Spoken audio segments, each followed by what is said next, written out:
the teenage girl accused of a disturbing high school shooting plot, threatening to, quote, shoot 400 people for fun. Allegedly showing a coworker a video of herself shooting an AK-47. That coworker, alarmed by the video, then telling their boss. And when police visited the girl's home, they found an AK-47, a shotgun, and ammunition. Oklahoma authorities tonight say that this young woman, seen here in Jailhouse Orange, is accused of threatening to gun down students at her old high school in McAlester, Oklahoma. 18-year-old Alexis Wilson dropped out of the school when she was in the 9th grade, and investigators say she was planning to return and was, quote, going to shoot 400 people for fun. When police searched her home, they found these: a newly purchased AK-47, 6 magazines to go with, and a 12-gauge shotgun. Her co-workers at this pizza place were the ones who called authorities. Police say she shared with another waitress pictures and videos of herself shooting with the assault rifle.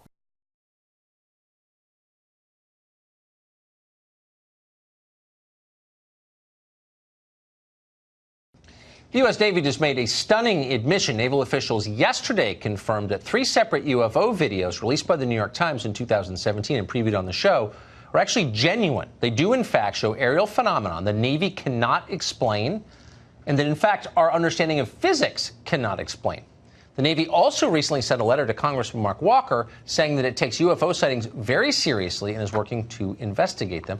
Nick Pope is a British journalist. He once investigated UFOs for the UK Ministry of Defence. He joins us tonight to explain the significance of this. So, Nick, this does seem like a change in the way the Pentagon describes this phenomenon, is it? Yes, it is. Up until this point, the Navy has said very little. And in fact, they've left the door open sometimes and almost implied, look, we might be dealing with commercial drones or even balloons. But now what they've done is turned around and said, number one, this is real.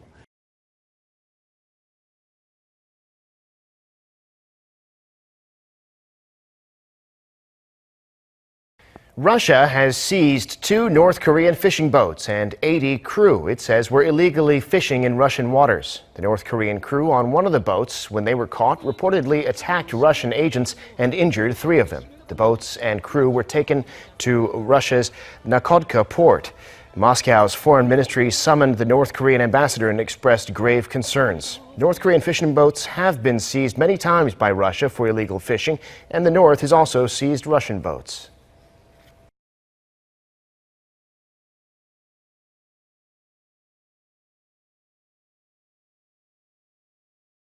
An Air China flight bound for Beijing has made an emergency return to Dulles International Airport after reporting an engine fire. The jet landed safely in Washington on Tuesday. The U.S. Federal Aviation Administration said a Boeing 777 flight departed Dulles just after 4:30 p.m. local time and returned just before 6 p.m. on the very same day. Reports show the plane dumped fuel to reduce its weight to make a landing. It's not yet clear what caused the fire.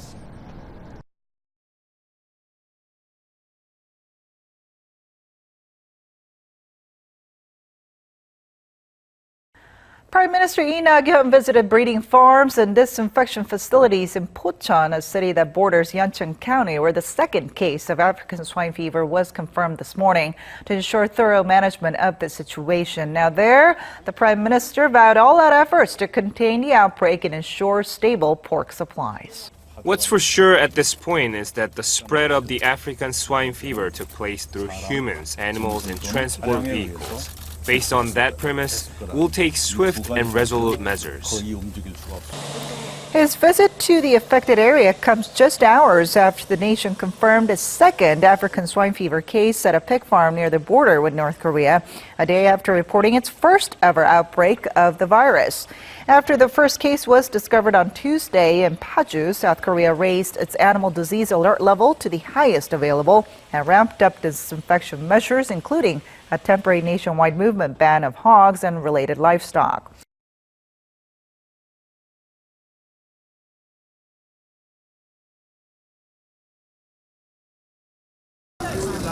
They carry as many of their belongings as they can, a family on the move once more. From a place that was far from ideal, and they still do not know what awaits them. Under the eye of the French police, These asylum seekers do what they are told, making do with whatever they have and relying on the French authorities. The state services are now responsible for what happens to these people. Unaccompanied minors are also being referred to the local authorities.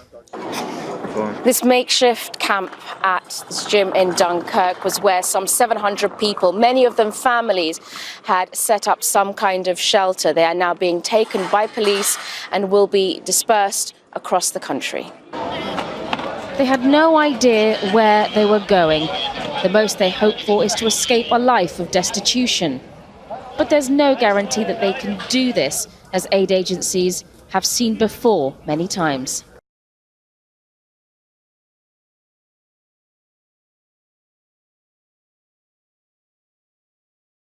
Again, 3 suspects have been arrested following a shooting in Elsies River, Cape Town. 4 people, including 3 children, have been killed in that attack last night. We understand armed men forced their way into a house at Clark Estate. The shooting happened just a day after President Cyril Ramaphosa announced that the Army's deployment in the Cape Flats would be extended to next year. Well, I've been speaking to the South African Police Services as well as residents here in Elsies River, and what happened was that the perpetrators came in the dead of the night and they opened fire on a family who was sleeping in a Wendy house, and 4 people were shot dead, 2 people injured. Now it's believed that the 2 children that were killed are siblings and the other one was a friend, and then there's also a 19-year-old man who was in the Wendy house with the other family members, and it is believed that he was actually the target of the perpetrators.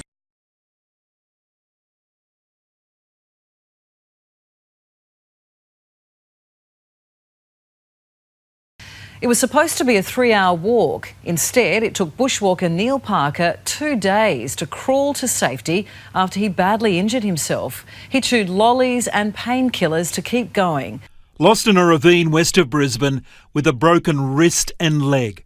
The odds were stacked against Bushwalker Neil Parker when he fell down a rock face. I just started sliding down the face of the rock and I slid about 20 foot, cartwheeled, slammed into the rock and then landed in the creek at the bottom. From this creek, Neil knew he had to reach higher ground to be spotted. His 3-hour trek turned into a life or death battle. Fairly worried because, one, I hadn't told anybody where I was going. I had no way of contacting anybody to tell them where I was or how I was or anything like that. So it's the worst possible scenario. What should have been a 3-kilometre walk took Neil 2 days.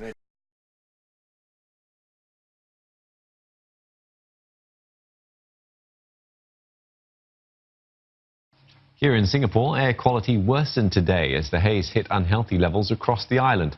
The National Environment Agency said the situation may deteriorate with the Pollutant Standards Index, or PSI, possibly entering the midsection of the unhealthy range in the next 24 hours. This is if denser haze is blown in from hotspots in Sumatra. Now, as of 7 p.m., the 24-hour PSI was in the unhealthy range between 111 and 131. The hourly PM 2.5 readings, which measure the concentration of tiny particles in the air, they were in the elevated range across the board. For both indicators, the readings were highest in the south. Based on its air quality forecast for the next 24 hours, NEA advises the public to reduce or minimize strenuous outdoor physical activities. And those with chronic lung or heart disease should avoid them.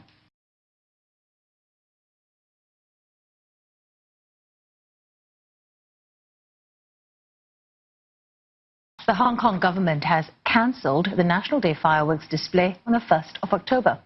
In a brief statement, the administration said the decision was based on the, quote, latest situation as well as for public safety. While Beijing is gearing up for massive celebrations to mark the 70th anniversary of the People's Republic of China, events in Hong Kong are expected to be more understated due to the ongoing protests. The last time officials cancelled the fireworks was during the 2014 umbrella movement. Earlier today, a rally organised by pro-government groups was cancelled after police ordered them to leave. Carrying Chinese national flags, they were planning to rally at a shopping mall in Tsim Sha Tsui. But after quarrels erupted with opposing groups, officers intervened and separated the two sides.